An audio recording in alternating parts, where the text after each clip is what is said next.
नमस्कार, आप देख रहे हैं न्यूज़ 28 भारत।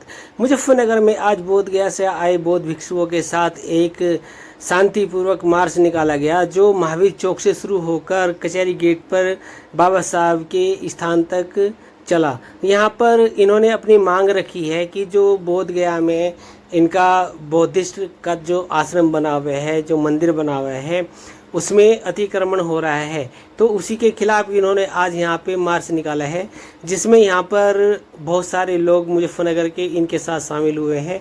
और इन्होंने जो बात रखी है अपनी, उन्होंने कहा है कि हम वहाँ पे शांतिपूर्वक चाहते हैं कि वहाँ पे जो अतिक्रमण हो रहा है उसको हटाया जाए, नहीं तो एक बड़ा जन आंदोलन आगे आने वाले समय में होगा अगर सरकार इनकी बात नहीं मानती है तो।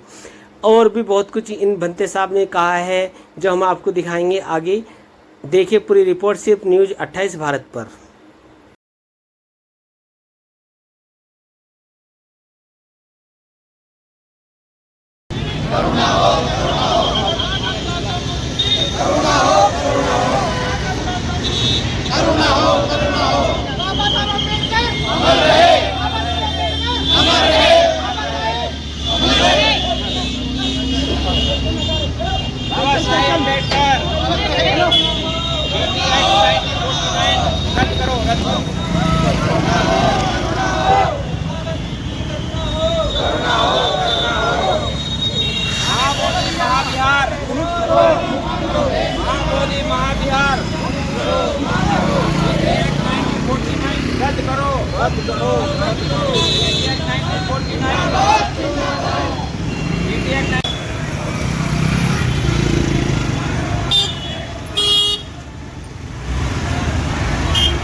हम आपके साथ हैं।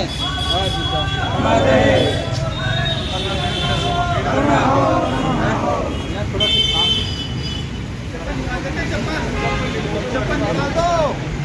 बाहर निकाल दो।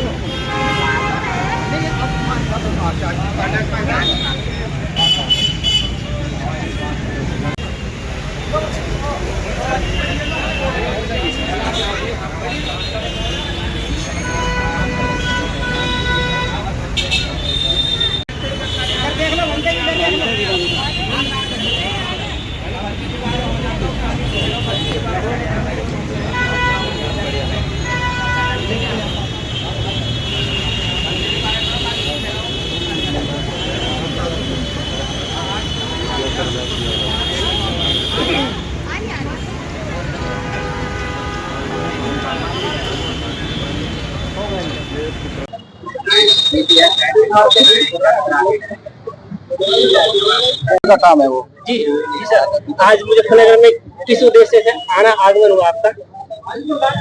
उद्देश्य पहले तो जो हमारा जन्म स्थान का जिला है, और 12 फरवरी से महाबोधि महाविहार मुक्ति आंदोलन, जिस पर एक 1949 को एक कानून बनाया गया, बीटी एक्ट, उस कानून के तहत दुनिया भर में बुद्धिस्टों के टेंपल को छोड़ के अगर किसी भी धर्म के धर्मस्थलों की बात करें, अगर हम मस्जिदों की बात करें, तो मस्जिदों पर पूर्णतः उसके रखरखाव का, नियंत्रण का, धार्मिक अनुष्ठान क्रियाक्रम करने का जो पूरा प्रबंध है वो मुस्लिम मौलानाओं के हाथों में होता है।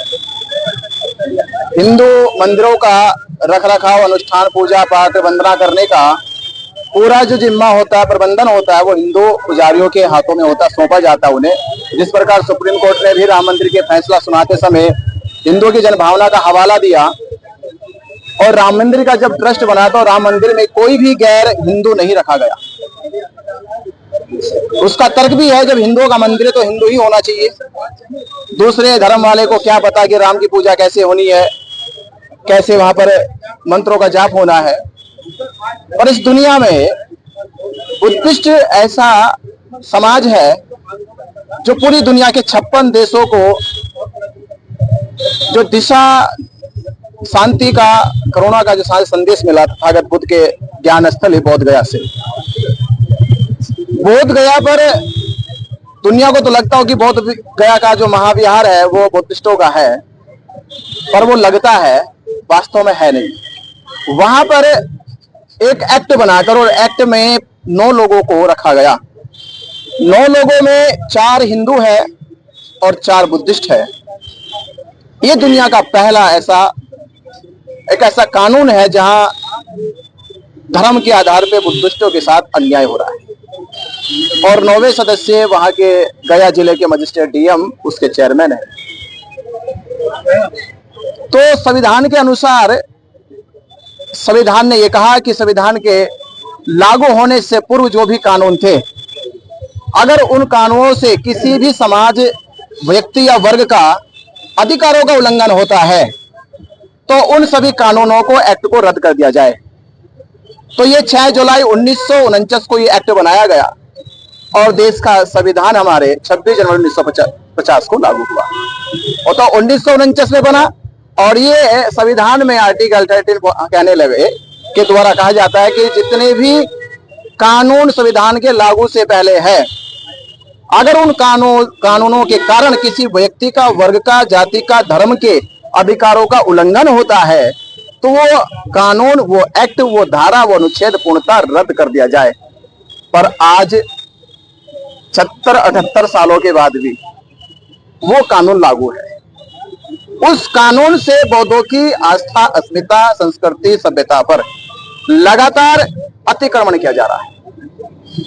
आज अगर राम मंदिर बना, अगर राम मंदिर में कोई किसी भी अन्य धर्म का देवता की तस्वीर रख दी जाए तो क्या होगा अंजाम? विवाद शुरू हो जाएगा, झगड़े फसाद शुरू हो जाएंगे। और जब वहां हो सकते हैं तो उसी प्रकार महाबोधि महाविहार जो बौद्धों का धर्म स्थल लगा, वहां पे शिवलिंग बनाकर अतिक्रमण किया गया। वहां पे अन्य हिंदू धर्म देवताओं की तस्वीर रख के अतिक्रमण किया गया। तो बौद्धों के साथ करीब 134 साल पहले जब देश आजाद भी नहीं हुआ था, तब इसकी लड़ाई लड़ी गई थी। 1891 से इसकी लड़ाई शुरू हुई और आज तक की लड़ाई हम लोग लड़ रहे हैं। इसी के तहत 13 मई को पुलिस ने हमें उस आंदोलन में, जब हमारा आंदोलन सफलता की ओर था और देश भर से पूरे लाखों की संख्या में लोग वहां पहुंचे, तो प्रशासन ने वहां के फर्जी मुकदमे लगाकर हमें जेल में रखा और 68 दिन जेल में रहने के बाद हम वहां से रिहा हुए। और वही संकल्प है कि जब तक महाबोधि महाविहार मुक्त नहीं हो जाएगा, बीटी एक्ट रद्द नहीं होगा, तब तक हमारा ये आंदोलन चलता रहेगा। सरकार ने जबरदस्ती गैर कानूनी तरीके से दबाव बनाकर हमारे धरना स्थल को हटाया वहां से। हमने यही कहा निकलने के बाद कि धरना हटा है पर आंदोलन खत्म नहीं हुआ। आंदोलन पूरे देश में बढ़ गया है और इस आंदोलन की जो सफलता है हमें देखने को मिल रही है कि देश भर में जनसमूह जुट रहा है, जनभावनाएं जुड़ रही है। और जल्द ही जिस प्रकार राम मंदिर का फैसला आया है उसी प्रकार लगता हम इंतजार कर रहे हैं 29 जुलाई को सुप्रीम कोर्ट से भी हमारा पक्ष में फैसला आए। अगर सुप्रीम कोर्ट से फैसला नहीं आता है तो बड़े पैमाने पर देश भर में आंदोलन किया जाएगा।